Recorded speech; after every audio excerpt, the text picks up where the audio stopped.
Class तक में अगर कोई ऐसी चीज लग रहा हो कि दिक्कत है तो फटाफट से बताओ, अपन उस पर बात कर लेंगे।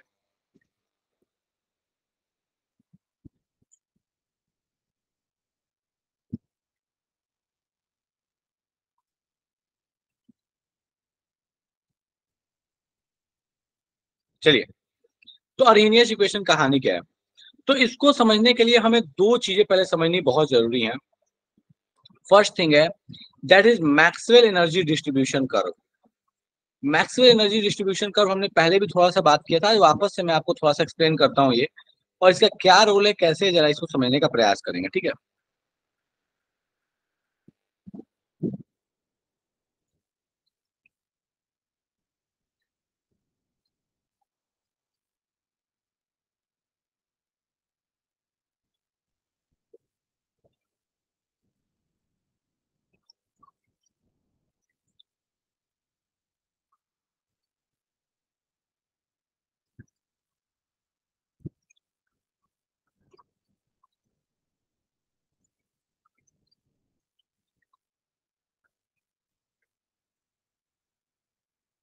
चलिए, सो मैक्सवेल एनर्जी डिस्ट्रीब्यूशन कर्व के बारे में हमने पहले भी डिस्कशन किया था कि ये क्या है, कहता क्या है। आसान भाषा में समझने का प्रयास करते हैं इसको, ठीक है?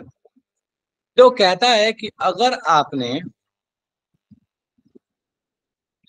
गैसियस पार्टिकल ले लिया और उसका आप फ्रैक्शन ऑफ पार्टिकल्स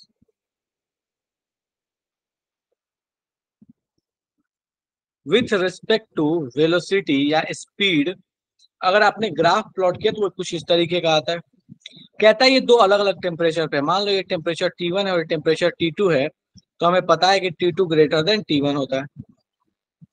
सो कहता है कि भैया इसमें होगा क्या कि जब कभी भी आपके पास पार्टिकल जो एक्चुअल प्रोडक्ट बना सकते हैं, ध्यान से सुनिएगा, जो एक्चुअल प्रोडक्ट कोई भी पार्टिकल तभी मिलके बनाएगा जब उसकी जो एनर्जी होगी वो थ्रेशोल्ड एनर्जी को क्रॉस कर जाए। मतलब अपने पास कहानी ये है कि अपने पास दो पार्टिकल्स मान लीजिए, ये दोनों पार्टिकल्स हैं, और ये दोनों पार्टिकल मिलके एक फाइनल प्रोडक्ट तभी बनाएंगे जब इनकी जो एनर्जी है वो मिनिमम थ्रेशोल्ड एनर्जी हो। अगर वो थ्रेशोल्ड एनर्जी को क्रॉस नहीं करेगा तो यहाँ पे प्रोडक्ट बना पाना पॉसिबल नहीं है। सो थ्रेशोल्ड एनर्जी का मतलब क्या है, कोई खास एनर्जी रहा होगा जिसको हम काइनेटिक एनर्जी के फॉर्म में यहाँ दिखा लेते हैं कि मान लीजिए ये जो एनर्जी यहाँ जो इस वेलोसिटी के लिए जो एनर्जी रहा होगा, हमने बोला वो थ्रेशोल्ड एनर्जी है। तो कहता है कि इससे ऊपर के जितने भी फ्रैक्शन ऑफ पार्टिकल्स हैं ये कैपेबल हैं प्रोडक्ट बनाने के, इससे नीचे वाले ना कैपेबल ही नहीं है प्रोडक्ट बनाने को, प्रोडक्ट बना ही नहीं सकते। तो तो प्रोडक्ट सर बनाने का जो थ्रेशोल्ड आप बोल रहे हो एनर्जी देने के लिए, वो हम मैक्सिमम देंगे ना? देखो मैंने क्या बोला, मैंने बोला मिनिमम एनर्जी जो प्रोडक्ट बनाने के लिए चाहिए उसको बोला थ्रेशोल्ड एनर्जी, ठीक है? ठीक है। अब कहता गया, मान लो कि ये कहानी, मान लो मैंने जो रिएक्टेंट लिया वो T1 टेम्परेचर पे था, तो वो पार्टिकल्स जिसकी थ्रेशोल्ड एनर्जी जो है रिएक्ट प्रोडक्ट बनाने लायक हो वो कितने ही है, तो अगर इसमें गौर से देखो तो भैया वो इतने ही होंगे, ये वाला एरिया। हाँ सर। लेकिन अगर हम बात कर ले, मान लो अपने पास कि अब टेम्परेचर को हमने बढ़ा के T2 कर दिया, तो नंबर ऑफ पार्टिकल जिसकी थ्रेशोल्ड एनर्जी जो थी वो बढ़ गई है, वो ये सारे हो गए। अब इतने पार्टिकल्स की थ्रेशोल्ड एनर्जी इतनी है कि वो प्रोडक्ट बना सकते हैं। अच्छा सर, ऐसा ठीक है। क्या है कि जैसे ही आप टेम्परेचर को बढ़ा रहे हैं, आपको एक चीज दिख ही रहा है कि नंबर ऑफ पार्टिकल्स जिसकी थ्रेशोल्ड एनर्जी इतनी है कि वो प्रोडक्ट बना सकते हैं वो बढ़ जाता है। टेम्परेचर बढ़ाने पे ही हो रहा है। पहले थ्रेशोल्ड एनर्जी से ज्यादा वाले पार्टिकल मान लो 1/8 पोर्शन थे, जैसे टेम्परेचर बढ़ाया तो हो सकता है कि 1/8 से 1/4 पोर्शन हो गया, 1/4 पोर्शन पार्टिकल ऐसे जिसकी एनर्जी थ्रेशोल्ड से ज्यादा है। इसका मतलब ये कतई नहीं है कि जिसकी भी एनर्जी थ्रेशोल्ड से ज्यादा है वो प्रोडक्ट बना ही लेगा, इसका मतलब है कि वो बना सकता है। थ्रेशोल्ड से कम वाला तो किसी हाल में नहीं बनाएगा, फोटो इलेक्ट्रिक इफेक्ट याद करो कि थ्रेशोल्ड से कम वाला तो किसी हाल में नहीं करेगा, वहां पे तो इलेक्ट्रॉन निकलेगा ही नहीं। थ्रेशोल्ड से ज्यादा अगर उसको एनर्जी मिलेगा तो इलेक्ट्रॉन निकल सकता है, निकलने की संभावना है। सेम लॉजिक यहाँ पे भी है कि प्रोडक्ट तभी बनेगा जब किसी पार्टिकल की मिनिमम एनर्जी थ्रेशोल्ड से ज्यादा हो, अगर उससे कम है तो वहां प्रोडक्ट की कोई संभावना नहीं है। तो एक तो ये टेम्परेचर डिपेंडेंस की कहानी दिख गई हमको कि जैसे जैसे हम टेम्परेचर बढ़ा रहे हैं नंबर ऑफ पार्टिकल्स जिसकी एनर्जी थ्रेशोल्ड से ज्यादा होगी वो बढ़ रही है, क्योंकि उनका फ्रैक्शन क्या हो रहा है, बढ़ रहा है। तो एक बात तो समझ में आया कि अच्छा फ्रैक्शन ऑफ पार्टिकल जिसका एनर्जी थ्रेशोल्ड से ज्यादा है वो बढ़ रहा है, मतलब प्रोडक्ट बनने की संभावना भी बढ़ रही है। ठीक है, इसके बाद क्या है, तो इसके बाद दूसरा फैक्टर है जो इसके ऊपर डिपेंड करता है, जिसके ऊपर ये रिएक्शन डिपेंड कर रही है, दैट इज ओरिएंटेशन फैक्टर। अब जरूरी क्या है कि मान लो अपने पास ये कहानी है कि भैया इस ईयरपॉड में इस वाले को लगाना है, इस वाले ईयरफोन को लगाना है। अब ये कितना ही इधर इधर से मान लो बहुत जोर से हिट कर भी दे तो हमें पता है कि भैया ये प्रोडक्ट नहीं बनेगा, ये इसमें जाके नहीं लगेगा। तो एक प्रॉपर ओरिएंटेशन में जब तक आके ये सेट नहीं होगा तब तक यहाँ प्रोडक्ट बनने वाला नहीं। एकदम ओरिएंटेशन ये चाहिए कि ऐसे जाके सेट हो जाए यहाँ पे, तो ही प्रोडक्ट बनेगा, अदरवाइज नहीं बनेगा। मतलब एक और बात समझ में आया कि सिर्फ एनर्जी खूब सारा होने पे ये खूब तेजी में चलेगा और आके प्रोडक्ट बना दे जरूरी नहीं है। तभी प्रोडक्ट बनाएगा जब तेजी में भी चले और ओरिएंटेशन भी इसका सही हो, तभी जाके यहाँ प्रोडक्ट बनने की संभावना है। तो कहता है कि मेजरली दो चीजें थी जिसने इसको कंट्रोल किया। पहला चीज तो ये था कि भैया वहां पे अपने पास टेम्परेचर को बढ़ा रहे हैं तो नंबर ऑफ पार्टिकल्स जो एनर्जी इतना रखे हैं कि प्रोडक्ट बना सकते हैं वो बढ़ जा रहा है, तो एक था टेम्परेचर। दूसरा था ओरिएंटेशन कि खास ओरिएंटेशन में ही जब पार्टिकल्स मिलेंगे तो ही प्रोडक्ट बनेगा। और तीसरी कहानी कहता है कि ऐसा नहीं है कि सब कुछ हो जाएगा तो प्रोडक्ट बन ही जाएगा, इसमें भी फिर काम करता है प्रोबेबिलिटी। बहुत बार ऐसा होगा कि आपने बिल्कुल सही ओरिएंटेशन लगाया, बिल्कुल एनर्जी जो है पार्टिकल्स का वो भी बहुत अच्छा था, फिर भी हो सकता है प्रोडक्ट नहीं बने, हो सकता है 10 केस में 8 केस में प्रोडक्ट बने, 2 केस में ना बने, ये भी पॉसिबिलिटी है। ठीक है, तो मोटे मोटे तौर पे दो चीजें हैं जिसके ऊपर प्रोडक्ट का बनना डिपेंड करता है, एक है ओरिएंटेशन, एक है टेम्परेचर। टेम्परेचर पे क्यों, क्योंकि टेम्परेचर ही डिफाइन करता है कि पार्टिकल की मिनिमम एनर्जी कितनी है जिससे वो प्रोडक्ट बना सकता है। अब ये सारी कहानी को कंक्लूड करते हैं सिंपल और आसान शब्द में। तो कहता है कि आपके पास जो ये के है जिसको आपने अभी तक देखा था, ये के जो है ये के इक्वल्स टू होता है e A into E to the power minus A by R T के। कहता है ये के की वैल्यू है। यहाँ पे ये वाली जो वैल्यू है A into E to the minus A by R T, यही वैल्यू बताता है फ्रैक्शन ऑफ पार्टिकल्स जिसकी एनर्जी थ्रेशोल्ड से ज्यादा है।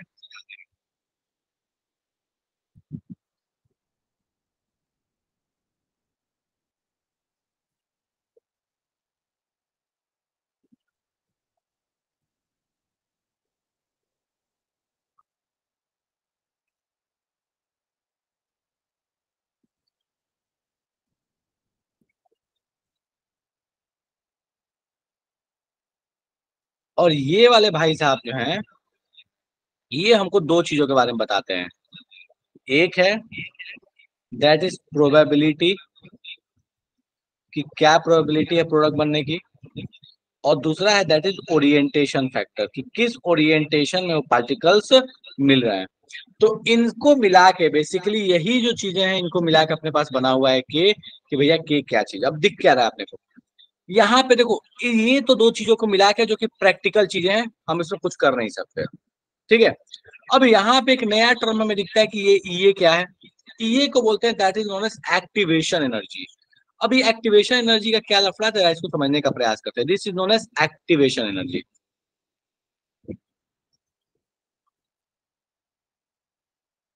चलिए अब इसको समझने के लिए जरा इंथैल्पी का हम ग्राफ समझने का प्रयास करते हैं।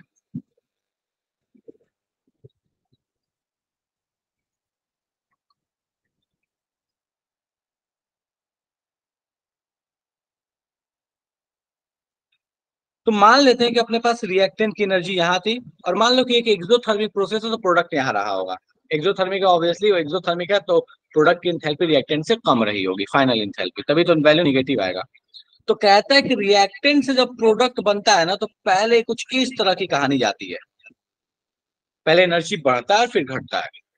सो कहता है कि यहां से मतलब रिएक्टेंट से प्रोडक्ट जाने के लिए जो ये टॉप मोस्ट पॉइंट है इसको बोलते हैं ट्रांजिशन स्टेट।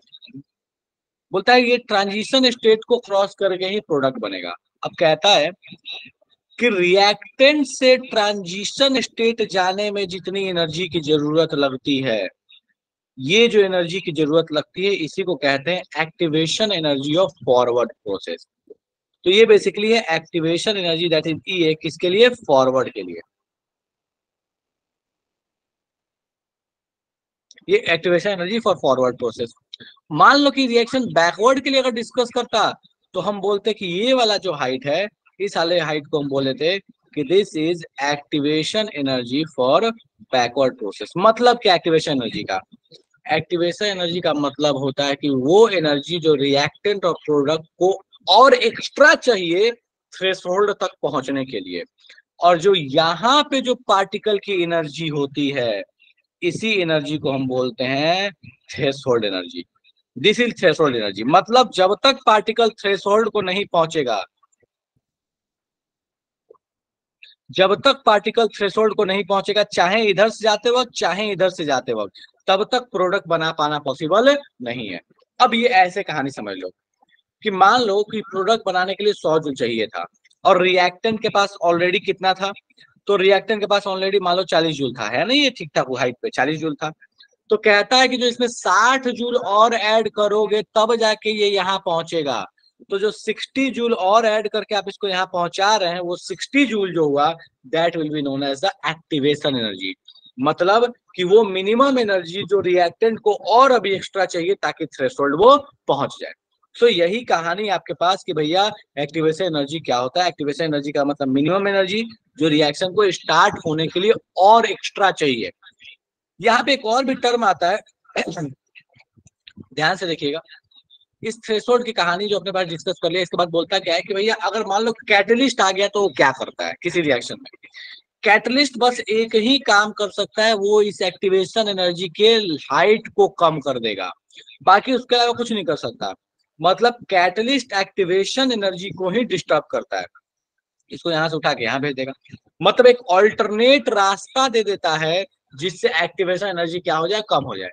लेकिन क्या डेल्टा इसमें फर्क पड़ा? तो नहीं, डेल्टा इसमें फर्क नहीं पड़ा, क्योंकि डेल्टा एस तो ये हाइट है, दैट इज ये है एंथैल्पी ऑफ रिएक्टेंट, ये है एंथैल्पी ऑफ प्रोडक्ट, इस दोनों का डिफरेंस। भैया ये रास्ता आप कोई भी लीजिए, ये लीजिए, ये लीजिए, ये लीजिए, कोई लीजिए, इस पे कोई फर्क नहीं पड़ता। मतलब एक्टिवेशन एनर्जी से एंथैल्पी ऑफ रिएक्शन का कोई लेना देना नहीं है। लेना देना बस इस बात से है कि वो जो टाइम लगता, जो उसको मिनिमम एनर्जी चाहिए थी रिएक्शन को स्टार्ट होने के लिए, वो थोड़ा कम पे भी हो जाएगा रिएक्शन स्टार्ट। लेकिन ये ध्यान, इफेक्ट ऑफ कैटलिस्ट जो है वो तो इंक्रीज कर देता है ना रेट ऑफ रिएक्शन को। एक बात बताओ, पहले रिएक्शन को 100 जूल का पार्टिकल को 100 जूल की मिनिमम एनर्जी चाहिए थी, तब जाकर टकराता तो प्रोडक्ट बनता। मान लो वहां पे हमने डाल दिया कैटलिस्ट, अब कहता है कि 60 जूल में ही प्रोडक्ट बन जाएगा और टकरा गया तो। अब तुम मुझे बताओ, 100 जूल वाले मेरे पास पार्टिकल कम होंगे, 60 वाले ज्यादा होंगे। 60 वाला भी अब प्रोडक्ट बनाएगा जो पहले प्रोडक्ट नहीं बनाता था। तो चूंकि 60 वाला प्रोडक्ट बनाएगा, इसका मतलब कि जो अमाउंट ऑफ प्रोडक्ट है वो क्या हो जाएगा? बढ़ जाएगा। मतलब स्पीड क्या हो जाएगा? तेज हो जाएगा। इसका मतलब ये नहीं है कि फाइनल अमाउंट बढ़ेगा, बस स्पीड अप हो जाएगा रिएक्शन। डन है? अच्छा, ठीक है सर। हाँ, तो ये कहता क्या है कि भैया एक्टिवेशन एनर्जी का क्या रोल है, तो मैं यहाँ पे लिखता हूँ, ध्यान दीजिएगा इस चीज को।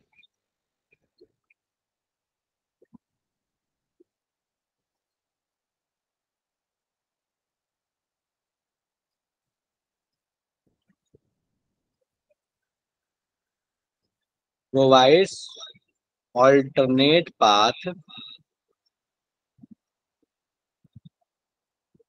to reaction, decreases EA,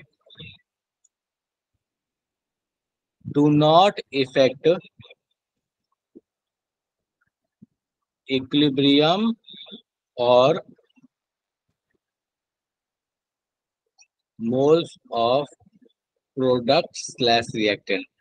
बोलता है इक्विलिब्रियम को ये किसी तरह से कोई इफेक्ट नहीं करता, और प्रोडक्ट और रिएक्टेंट के मोल्स में भी इसमें कोई फर्क पड़ने वाला नहीं है। एक्चुअल अमाउंट को कोई किसी तरह से इसका लेना देना नहीं होता।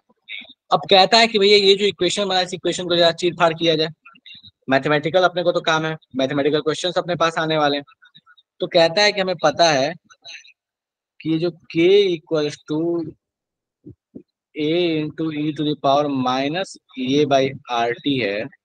कहता है कि अगर 10 डिग्री का टेम्परेचर आपने बढ़ाया, मतलब मान लो कोई एक रिएक्शन है जिसमें आपका पहले टेम्परेचर था 300 केल्विन, और अगले वाले वही सेम रिएक्शन के लिए आपके पास टेम्परेचर हो गया 310।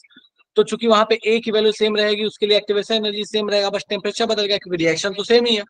रिएक्शन सेम है तो इसका ए का वैल्यू सेम, ए का वैल्यू सेम। ए का वैल्यू सेम क्यों? क्योंकि ओरिएंटेशन की कहानी सेम, प्रोबेबिलिटी की कहानी सेम, ए की भी कहानी सेम, बस टेम्परेचर अलग अलग है। तो चूंकि टेम्परेचर जब दोनों केस में अलग अलग आपके पास होगा, तो कहता है कि अगर आपके पास टेम्परेचर जो है वो इंक्रीज करता है 10 डिग्री से, तो कहता है कि के जो है वो डबल हो जाता है। ये एक डेटा है जो प्रैक्टिकली देखा गया है, हालांकि सब में हो ये जरूरी नहीं है, पर जनरली ये माना गया है कि हर 10 डिग्री के चेंज पे जो के की वैल्यू है, जो रेट कांस्टेंट की वैल्यू है, वो डबल हो जाती है। चलिए अब अपन आते हैं इस के का अलग अलग टेम्परेचर पे कैसे कैसे रिलेशन निकालेंगे, उस चीज पे बात करने। चलो तो मान लेते हैं इसमें लॉग अपन लगाते हैं, तो लॉग एल एन के इक्वल्स टू, इस साइड में आप देखिए एल एन ए है, एल एन ए प्लस इस भाई साहब को आप तोड़ ताड़ कीजिएगा तो आपको दिखेगा कि L N E to the power minus A by R T. तो ए बाई आर टी आपके पास आगे चला आएगा, तो आप इसको चाहे तो ऐसे भी लिख सकते हैं, minus E A by R whole into 1/t। तो ये इक्वेशन बड़ा इंपॉर्टेंट बन जाता है, क्योंकि इससे अब ग्राफ पूछता है। तो बोलता क्या है आपको कि एल एन के वर्सेज 1/t का ग्राफ कैसा होगा। अब हमें सीधा सीधा दिख रहा है, इसको देखते हैं कि अच्छा एल एन के और 1/t, ओके।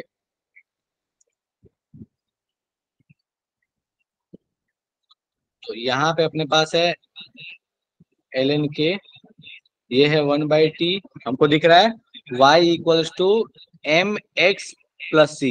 चूंकि m की वैल्यू यहाँ पे निगेटिव है और एल एन ए है यहाँ पे, तो हम बोल सकते हैं यहाँ पे एक स्ट्रेट लाइन बनेगा। ठीक है, जस्ट फोन चालू है, अगर कुछ पूछना हो तो ऑडियो पूछ लेना, क्योंकि यहाँ पे ऐसे मेरे को दिखेगा नहीं। ठीक है, चलो। सो बोलता है ये 1/t का ग्राफ कैसे बनेगा, तो एल एन के वर्सेज 1/t का ग्राफ स्ट्रेट लाइन बनेगा, जिसमें माइनस ए बाई आर जो है ये स्लोप रहने वाला है। तो this will be the slope. तो ये अपने पास होगा माइनस ए बाई आर जो है ये आपके पास स्लोप हो गया। एल एन ए जो है मतलब ये वाला जो हाइट है, ये वाला हाइट जो है that is L N A, ये वाला हाइट जो है वो होगा एल एन ए। तो इस तरह का आपके पास ग्राफ प्लॉट हो गया जाएगा, दैट इज एल एन के वर्सेज 1/t का। ठीक है, अब कहता है कि अगर दो अलग अलग टेम्परेचर पे आपको कंपेरिजन करने के लिए बोल दिया तो भी कर सकते हैं।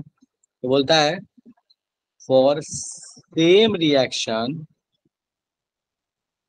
एट डिफरेंट टेम्परेचर्स, बोलता है कि अगर सेम रिएक्शन है different temperature T1 and T2, तो बोलता है अगर ऐसी कहानी होगी तब क्या करें। तो अगर सेम रिएक्शन है टेम्परेचर अलग है, तो उसके लिए ए की तो वैल्यू सेम रहेगी, ये बाई आर की वैल्यू सेम रहेगी। तो अपने पास इक्वेशन क्या बनेगा, तो एक इक्वेशन बनेगा एल एन के equals to L N A minus A by R 1/T1, और सेकेंड वाला इक्वेशन बन जाएगा एल एन, मान लो ये बात था K1, L N K2 equals to L N A minus A by R into 1/T2।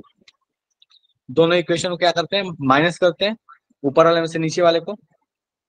जैसे माइनस करेंगे तो हमें दिख गया this will be L N K1/K2 equals to, ये भाई साहब और ये भाई साहब गए, और इन दोनों में minus A by R common है, तो मैं ए बाई आर को कॉमन निकाल लेता हूँ, नीचे वाला माइनस माइनस प्लस हो गया, तो this will B 1/T2 minus 1/T1।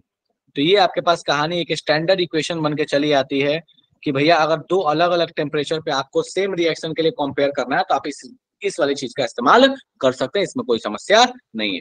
फटाफट से देख लो, अगर लगे इसमें कोई समस्या है तो जल्दी पूछो, अपन बात करें फिर आगे बढ़े। अगर इसमें लग रहा है किसी तरह की कोई दिक्कत है फटाफट से पूछो, अपन बात करें फिर आगे बढ़े। नहीं है सर। चलेगा, चलिए ठीक है। तो ये आपके पास कहानी हो गई बेसिकली कि भैया एल एन मतलब के का रिलेशन विथ टी के साथ क्या आने वाला है, ये के साथ क्या आने वाला है। अब यहाँ पे कुछ चीजें और भी जो आपको ध्यान रखनी है वो ये है कि पहले भी हमने थर्मो में बात की था, वापस से बता रहा हूँ, ध्यान रखना। दो ई के बीच का डिफरेंस ये होता है डेल्टा एच। तो इस बात को हमेशा ध्यान रखिएगा कि जो रिएक्शन का जो डेल्टा एच होता है ये जो डेल्टा एच है, ये डेल्टा एच बराबर क्या होता है? सो देखो ध्यान से, ये ऑफ बैकवर्ड रिएक्शन और ये है ये ऑफ फॉरवर्ड रिएक्शन। तो ये जो डेल्टा एच की वैल्यू होती है, ये होती है ये ऑफ फॉरवर्ड माइनस ये ऑफ बैकवर्ड। इस बात को ध्यान रखिएगा। डायरेक्टली आपको हो सकता है कभी किसी क्वेश्चन में दे दे, तो आप यहाँ से सीधे बता सकते हैं फॉरवर्ड और बैकवर्ड का एक्टिवेशन एनर्जी का जो डिफरेंस है, इसी चीज को अपन बोलते हैं डेल्टा एच। ठीक है। नेक्स्ट थिंग कि अगर डेल्टा एच हमको पता है कि अगर प्रोडक्ट नीचे जा रहा है रिएक्टेंट से, अगर ये वाली जो कहानी है प्रोडक्ट नीचे है रिएक्टेंट ऊपर है, मतलब ये एक्सोथर्मिक प्रोसेस है। यही अगर प्रोडक्ट ऊपर होता और रिएक्टेंट नीचे होता तो एंडोथर्मिक प्रोसेस होता। क्यों? क्योंकि वहां पे अपने पास क्या होने वाला था, तो वहां पर अपने पास जो डेल्टा एच था वो एक पॉजिटिव वैल्यू आ रही होती। तो इस तरह से कुछ कुछ चीजें अपने को क्वेश्चंस में देखने को मिलेंगे। नेक्स्ट कहानी बोलता क्या है अपने से कि बताओ कि रेट ऑफ रिएक्शन पे क्या फर्क पड़ेगा टेम्परेचर को बढ़ा दिया तो। और जनरली ऐसे क्वेश्चन जब आते हैं तो मान के चलते कॉन्सेंट्रेशन सेम रहने वाला है। क्योंकि कॉन्सेंट्रेशन सेम है इसका मतलब rate of reaction directly depend कर रहा है के ऊपर।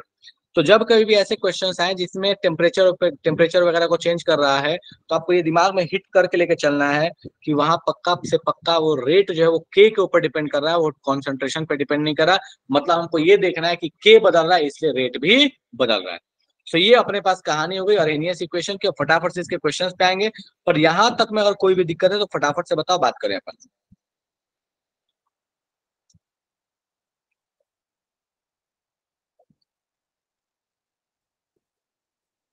चलिए नेक्स्ट आते हैं। तो क्वेश्चंस करा रहा हूं मैं, फटाफट से निकालते हैं अपन।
म्यूटेड हो, आपकी आवाज नहीं आ रही।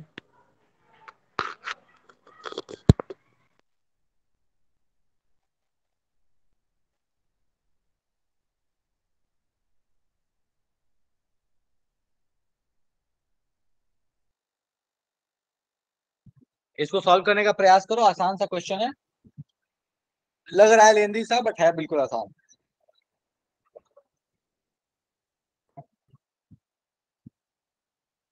सर ये बीच में ऊपर पता नहीं ये आ गया है, उसे थोड़ा नीचे कर दो क्वेश्चन को। अच्छा एक हो गया, हाँ ठीक है करो।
चलिए देखते हैं कितने लोगों ने सॉल्व कर लिया।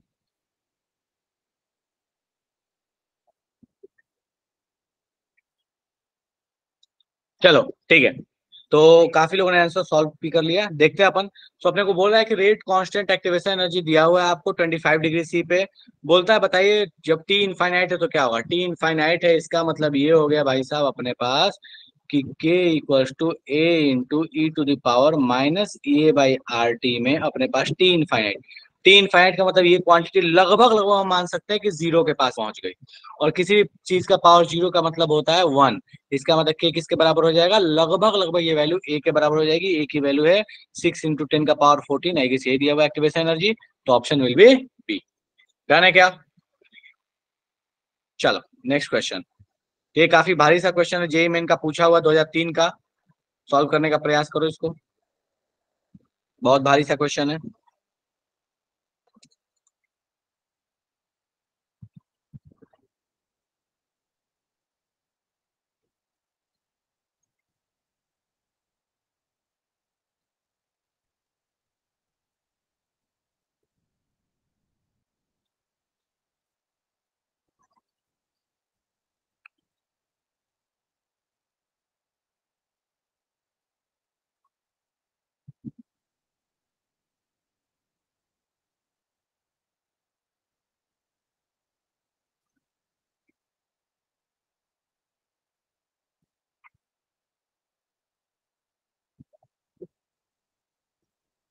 चलो, तो ये काफी भारी सा क्वेश्चन था, उम्मीद है ये भारी सा क्वेश्चन सॉल्व हो गया होगा। पूछा है ये क्या है, तो ये will be activation energy. Next question, इस क्वेश्चन को सॉल्व करो, ये टाइम टेकिंग क्वेश्चन है, मजदूरी वाला क्वेश्चन 2017 का पूछा हुआ ऑनलाइन क्वेश्चन है। सॉल्व करने का प्रयास करो, टाइम टेकिंग है, हवा में सॉल्व नहीं होगा। ठीक है, शुरू हो जाओ।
टाइम टेकिंग है, लेंदी क्वेश्चन है, कोई दिक्कत नहीं।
बढ़िया ऋषु,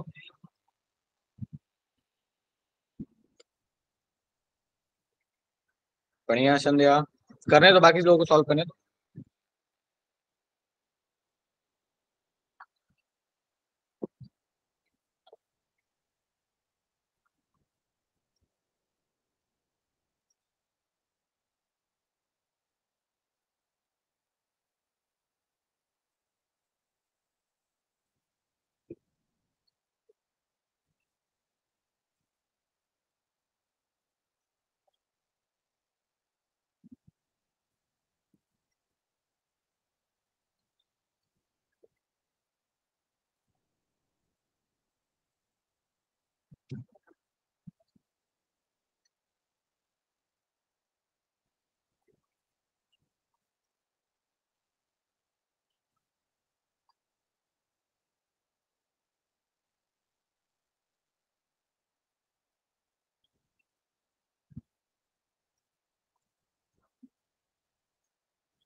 हाँ ठीक है, Hariom, Lucky, Ankush, option number B is correct choice.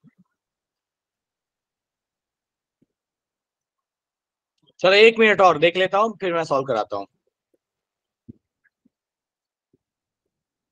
और मैसेज देखने में थोड़ी दिक्कत है मुझे, अभी फोन चार्ज में लगा हुआ है तो।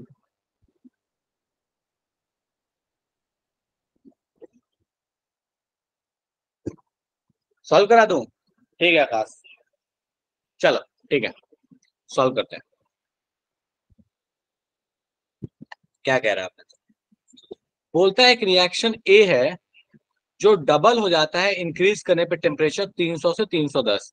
बोलता है बताइए रिएक्शन बी के लिए how much the temperature of reaction B, B का कितना टेम्परेचर इंक्रीज किया जाए 300 से, ताकि इसका भी रेट जो है so that the rate doubles if activation energy of B is twice that of ए।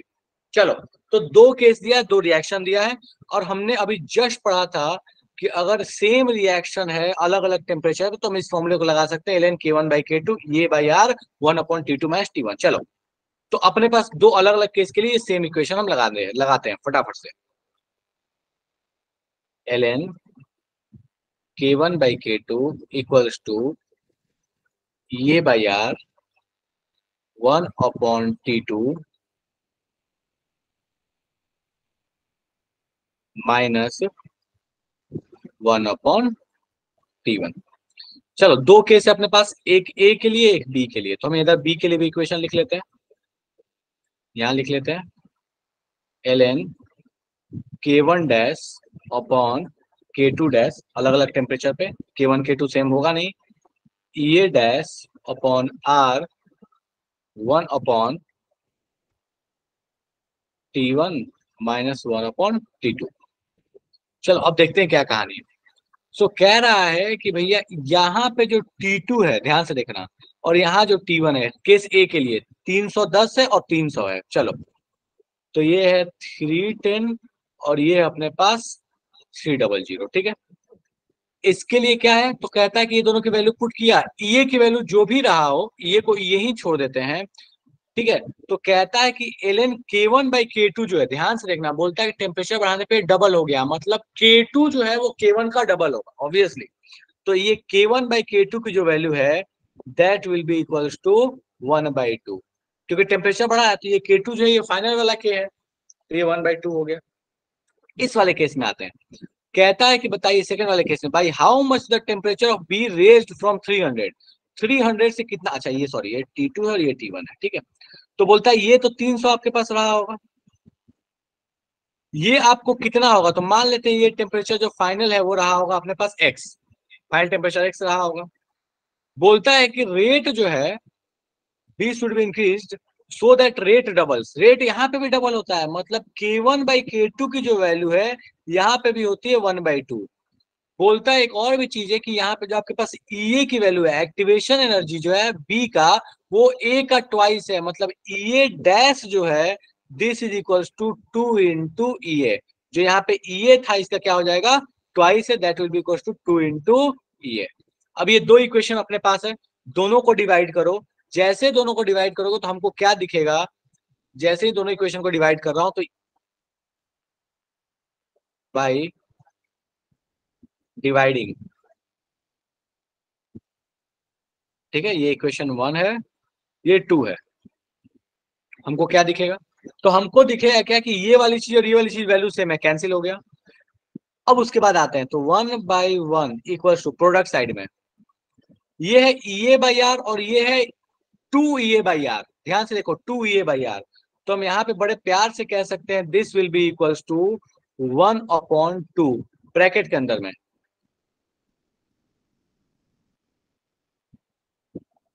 ऊपर वाले के लिए क्या रहेगा, इस साइड वाले के लिए, तो ये रहेगा अपने पास 1/310 माइनस 1/300, और इसके लिए क्या रहने वाला है 1/x माइनस 1/300 चलेगा।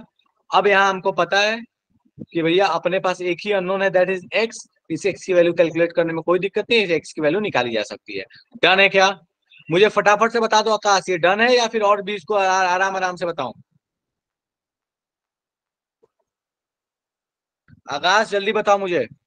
बढ़िया, कुछ लोगों ने हैंड रेज, कुछ लोगों ने तो थम्स अप कर दिया, बाकी मुझे ये बताओ समझ में आया नहीं आया, जल्दी बताओ। आ गया सर। डन है, डन है, ठीक है। सॉल्व करके आंसर क्या आने वाला है, तो इसको सॉल्व कर रहे हैं तो अपने पास x की वैल्यू जो सॉल्व करके निकालिएगा तो that will be equals to, यहाँ पे सॉल्व करके कटकुटा के निकालोगे तो x की वैल्यू जो आने वाली है दैट इज 4.92, ठीक है। तो यहाँ पे आपके पास x की वैल्यू जो सॉल्व होकर आ जाएगी that will be equals to 4.92, ठीक है। चलो बढ़िया, नेक्स्ट क्वेश्चन पे आते हैं।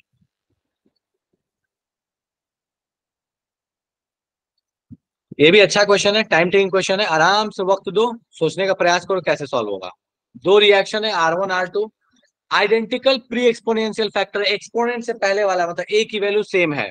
बोलता है एक्टिवेशन एनर्जी R1 और R2 का जो है वो बोलता है कि activation energy of R1 and R2 exceeds that by 10 kilo joule, मतलब ये हो गया कि भैया 10 किलो जूल का डिफरेंस है दोनों में, एक अगर x मानो तो एक जो है x+10 मानो।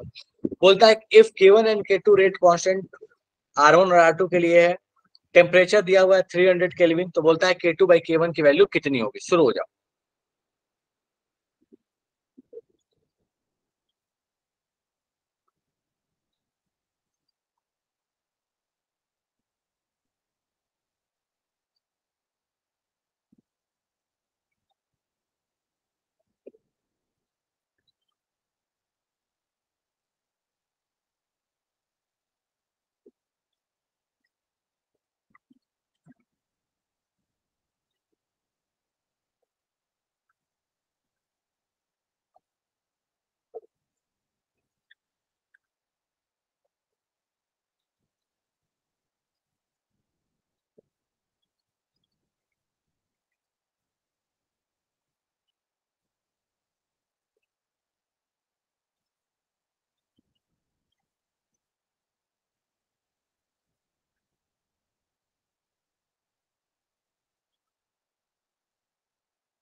बढ़िया, Hariom.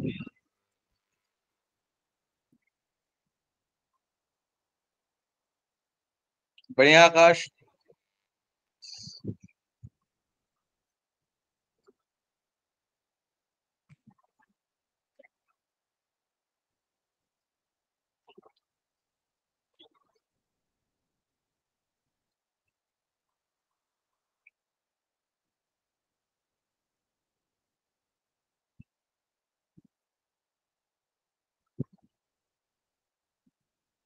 Sir E A1 minus E A2 होगा। फिर से बोलो। Sir E A1 minus E A2 होगा लास्ट में।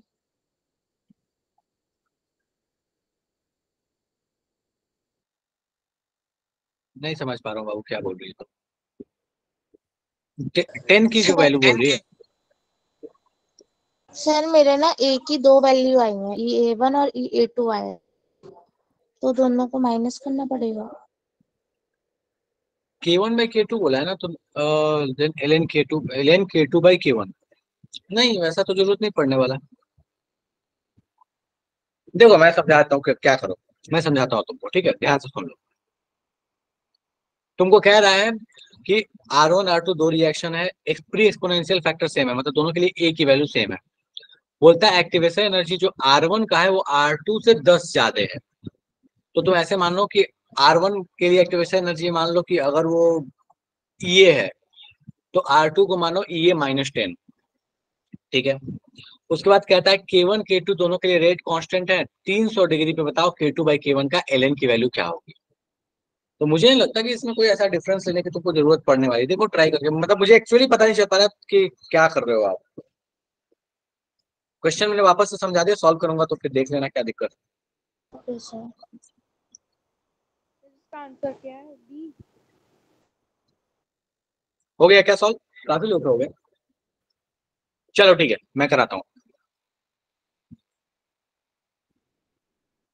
सो देखो, एक तो तरीका है एलएन वाला फॉर्मूला लगा लो, नहीं एलएन वाला फॉर्मूला याद है तो स्टार्ट से चलते हैं, बिल्कुल कोई दिक्कत नहीं। चलो, सो दो रिएक्शन है, K1 equals to A into E to the power, पहले वाले के लिख लेते हैं माइनस ये अपॉन RT। सेकेंड के लिए लिख लेते हैं equation K2 equals to A E to the power minus EA। देखो यहां पे ध्यान देना, हमको कह रहा है कि K1 और K2 में जो activation energy of reaction R1 exceeds R2 by 10 kilo joule, मतलब ये जो है, या EA1 बोल लो, तो EA1 जो है ये EA2 से 10 किलो जूल ज्यादा है। तो एक तो तरीका है कि EA1 लिख लो और नीचे वाले में EA1-10 लिख लो, या एक दूसरा तरीका जो है, मुझे लगता है कि ज्यादा कंफर्टेबली तुम इसको इस्तेमाल कर लोगे, जैसे करना वैसे कर सकते हो, माना नहीं, चलो यही चलते हटा। तो EA1 ये हो गया। हाँ, नेक्स्ट वाले के लिख लेते हैं, that is this one EA1-10 divide by RT। देख लो एक बार, अगर इस इक्वेशन में कोई दिक्कत लगे तो पूछ लो, जो मैंने इक्वेशन अभी लिखी है एक बार अच्छे से देख लो। बोलता है कि सेकंड वाले का जो एक्टिवेशन एनर्जी है वो फर्स्ट वाले से 10 कम है। ठीक है, लिख लिया। अब कहता क्या है कि दोनों का भैया ln की वैल्यू K1 बाई, अच्छा K2 बाई K1 चाहिए, मतलब इससे इसको डिवाइड करना है, तो दोनों को डिवाइड कर लेते हैं। सो K2 बाई K1 जैसे हमने किया तो हमें पता है ये A से A तो चला जाएगा, तो बचेगा क्या, e to the power minus EA-10 upon RT, और नीचे में अपने पास बचेगा e to the power minus EA by RT, यही बचने वाला अपने पास। ठीक है, अब चलिए इसको सॉल्व करना शुरू करते हैं। इस पावर वाली कहानी ऊपर लेके जाओ, तो e टू दावर, अभी देखो इसको ब्रेक कर रहा हूं मैं, तो minus EA by R plus 10/RT, इसको ब्रेक कर लिया दो पार्ट में, इसको ऊपर ले आके माइनस कर रहा हूं, तो ये हो गया प्लस EA/R, और यहाँ पे आपके पास कॉमन में T तो रहेगा ही, तो ये T और ये T, ये भाई साहब गए, तो बेसिकली आपके पास हो क्या गया, तो this is equal to E to the power 10 upon R T, और इधर में आपका बचा हुआ है K2/K1। अब आपसे बोला हुआ क्या है, टेम्परेचर दिया 300 केल्विन। चलो फटाफट से 300 केल्विन लगाते हैं और सॉल्व करते हैं। तो बोलता है ln K2/K1 इक्वल्स टू, यहाँ पे जैसे ln लगाओगे तो ये आ जाएगा 10 अपॉन आर टी।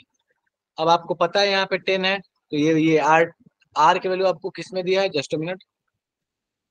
अच्छा, और ये दिया हुआ था तुमको किलो जूल पर मोल, ठीक है। तो ये किलो जूल पर मोल में है, तो पहले इस भाई साहब को तो जूल में कन्वर्ट कर लेते हैं। तो मल्टीप्लाई बाई 1000, जूल में आ गया 8.3, और यहाँ टेम्परेचर दिया हुआ 300। इसको सॉल्व कर लो, बात खत्म। सॉल्व करके कितना आ रहा है, 4 आ रहा है क्या ये सॉल्व करके? Yes sir. जोया आप मुझे बताओ बेटा क्या दिक्कत है? सर हो गया सॉल्व। ठीक है, एलेन वाला इक्वेशन शुरू में भी लगा कर सकते थे, कोई दिक्कत नहीं है। मतलब मैं प्रेफर नहीं करता, मैं थोड़ा कम प्रेफर करता हूँ एलेन वाला इक्वेशन शुरू से लगाना, क्योंकि बड़ा लेंदी जाता है। और मुझे दिखता है ना कि ए अगर कैंसिल हो रहा है और कोई फैक्टर कैंसिल होता है तो मैं प्रेफर नहीं करता। मैं सोचता हूँ पहले के को आप ये वाला फॉर्मूला लगा के सॉल्व करते जाओ, मतलब ई टू द पावर लगा के सॉल्व करते जाओ, लास्ट में लॉग लगा लेंगे, ठीक है। बाकी अपने अपने तरीके एलेन लगा कर करना है करो, कोई समस्या ओके। नहीं। Sure choice. चलो नेक्स्ट क्वेश्चन।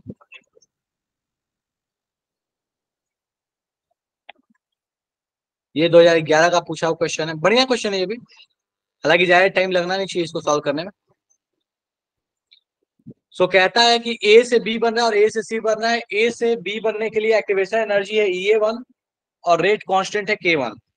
बोलता है कि EA2 इक्वल्स टू 2 EA1 है, दोनों EA के बीच में रिलेशन दे दिया, तो K1 और K2 के बीच में क्या रिलेशन होगा at any temperature T। Solve करने का प्रयास करो फटाफट से, दोनों में A की वैल्यू सेम रहने वाली है।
देखते हैं, बाकी लोगों को सॉल्व कर लेने दो।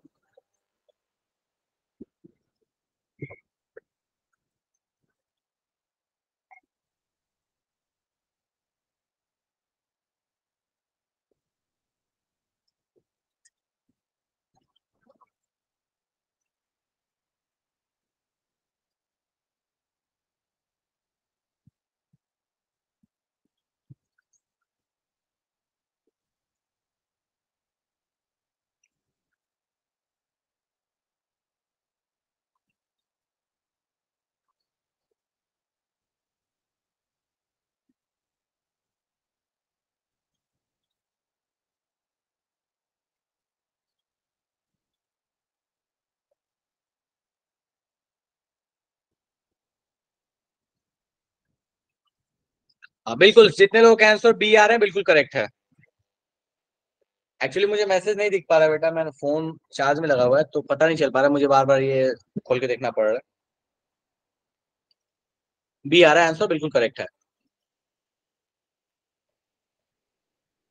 बी वाले बिल्कुल सही रास्ते पे हैं। लगभग जेई के जितने क्वेश्चंस 2018 तक आए ना वो सारे करा दिया मैंने। एक बढ़िया क्वेश्चन है, उसको लास्ट में कराता हूं मैं।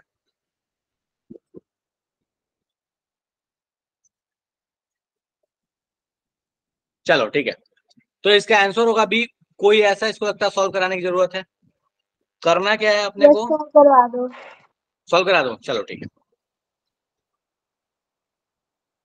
तो अपने पास दो इक्वेशन मिल गई। मैं ऊपर वाले के लिए K1 का इक्वेशन लिखता हूं, a into E to the power minus EA1 upon RT। नीचे वाले के लिखता हूं K2 equals to a into E to the power minus EA2 by RT। ठीक है, अब मैं क्या करता हूं, मैं दोनों करता हूं डिवाइड। a से a गया, K1 बाई K2। अब देखो यहाँ पे इस वाली चीज को मैं सॉल्व करता हूं, तो मुझे यह दिख रहा है कि e to the power minus EA by RT plus EA1 by RT plus EA2 by RT। ठीक है, अब मुझे यहाँ पे दिया हुआ है EA2 इक्वल टू 2EA1 है। ठीक है, और सारा आंसर अगर देखोगे ना तो अच्छा, इधर वाले दो जो है वो EA2 में, इधर वाले EA1 में दिए, कोई दिक्कत नहीं है। अपन किसी एक का इस्तेमाल करते हैं, मान लो अपन इसको चाहते EA1 में ही लेके आ जाए, तो EA1 बराबर क्या हो जाएगा, EA2 बाई 2। ठीक है, तो हम इसकी जगह पे EA2 की जगह पुट कर देते हैं EA1 बाई 2। तो जैसे यहाँ पे पुट किया हमने, तो हमारे पास ये पूरी कहानी क्या हो जाएगी, सो ये पूरी कहानी हो जाएगी minus EA1 by RT plus EA1 upon 2RT। ठीक है, इसको सॉल्व करो। तो ये इसको जैसे ही आपने सॉल्व किया तो this will be equals to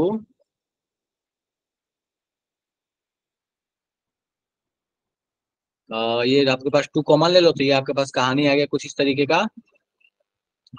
ये हो गया 2 ये 1, तो आपके पास आ जाएगा माइनस EA1 अपॉन 2RT। चलेगा, माइनस EA1 अपॉन 2RT। अब अपने पास ये हो गया e to the power minus EA1 upon 2RT, this is equal to K1 by K2। K1 by K2।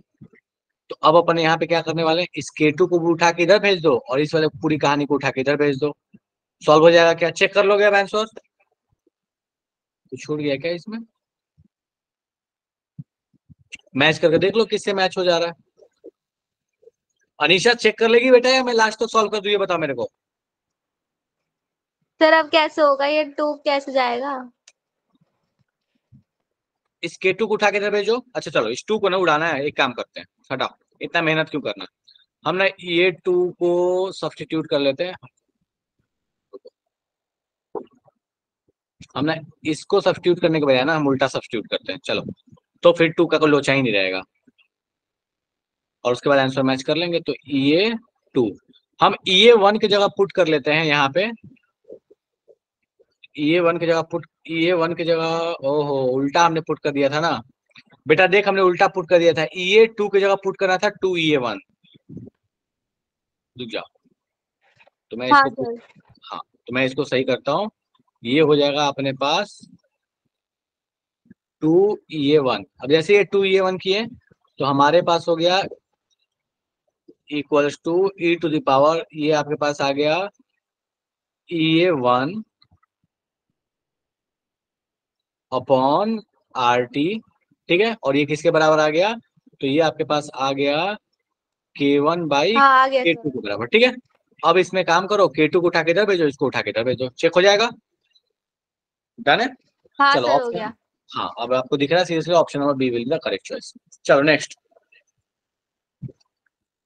सो ये काफी बढ़िया क्वेश्चन है। ठीक है, इस क्वेश्चन को सॉल्व करने का प्रयास करो, थोड़ा इसमें सोचना पड़ेगा। मैं तुमको हिंट ये बात का कर देता हूं कि यहाँ पे जो इक्विलिब्रियम कांस्टेंट के होता है, ये होता है KF बाई KB। ये हम पहले पढ़े हुए थे, KF बाई KB। अब थोड़ा सा सोचने का प्रयास करो, थोड़ा सा आपको हिंट किया भी था मैंने कि भैया डेल्टा एच की वैल्यू क्या होती है, तो ये KF बाई KB वाले रिलेशन आपको इस्तेमाल करना पड़ेगा। सोचना शुरू करो, फटाफट से सॉल्व करने का प्रयास कीजिए। अच्छा क्वेश्चन है ये। बोलता है ln K वर्सेज 1/T का ग्राफ क्या होगा अगर एक्सोथर्मिक रिएक्शन है तो। ये फॉरेन नहीं लिखा, फॉर एन लिखा हुआ है, वो थोड़ा सा टाइपिंग मिसप्रिंट है।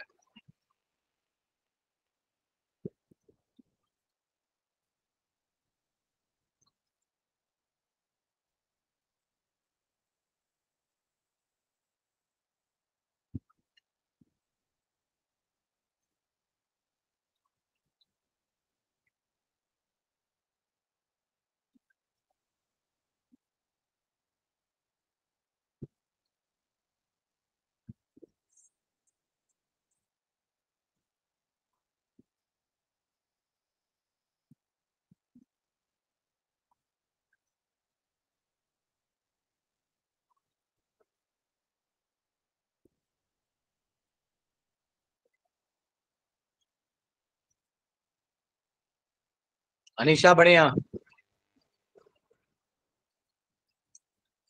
अनीशा, लेकिन मुझे ऐसा क्यों लग रहा है कि तुमने एक्चुअल एक्चुअल ऑप्शंस नीचे में है, C D A B B C, तो मुझे ऑप्शन से पता नहीं चला ये ऊपर का ए बी सी डी में से सी डी चुन रही है, नीचे वाले में सर से बोल रही ऑप्शन है। ए। गड़बड़ है।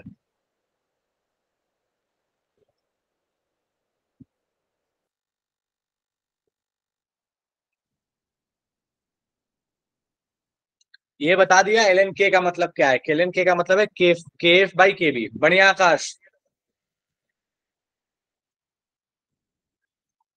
और डेल्टा एच की वैल्यू भी बता दिया मैंने, फॉरवर्ड का एक्टिवेशन माइनस बैकवर्ड का एक्टिवेशन।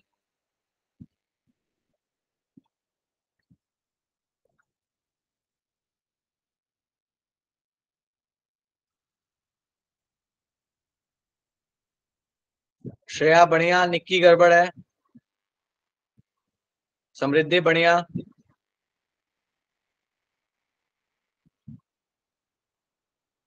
चलो मैं हेल्प करता हूँ फटाफट से। देखो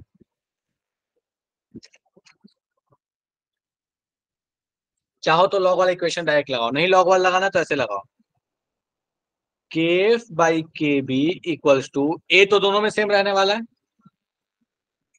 e to the power minus E A forward upon R T, और ये हो जाएगा e to the power minus E A backward upon R T. ठीक है, अब इसको सॉल्व कर लो, इसमें से इसको माइनस करो, फिर लॉग लगाओ। लॉग जैसे लगाओगे तो आपको पता चल जाए कि जो डेल्टा एच है, जो डेल्टा एच है इसके साथ जो 1/r आने वाला है, दैट मस्ट बी, ये जो पूरी कहानी आपके पास आने वाली है, that must be a positive side. Positive value आने वाली है। पॉजिटिव वैल्यू से आपको ये पता चल जाए कि जो स्लोप है वो आपके पास ऊपर साइड जाने वाला होना चाहिए। ट्राई करके देखना, घर पे नहीं हो तो अगले क्लास में हम यहीं से कहानी शुरू करेंगे। डन है क्या? बस वही करना है आपने को, स्लोप चेक कर लेना, बात खत्म है। डन है, चलो ठीक है। सो अगले क्लास में जब मिलेंगे तो इसकी आगे कहानी बात करेंगे। आज की सभा यहीं पे विराम लगाते हैं अपन। ठीक है, बाय।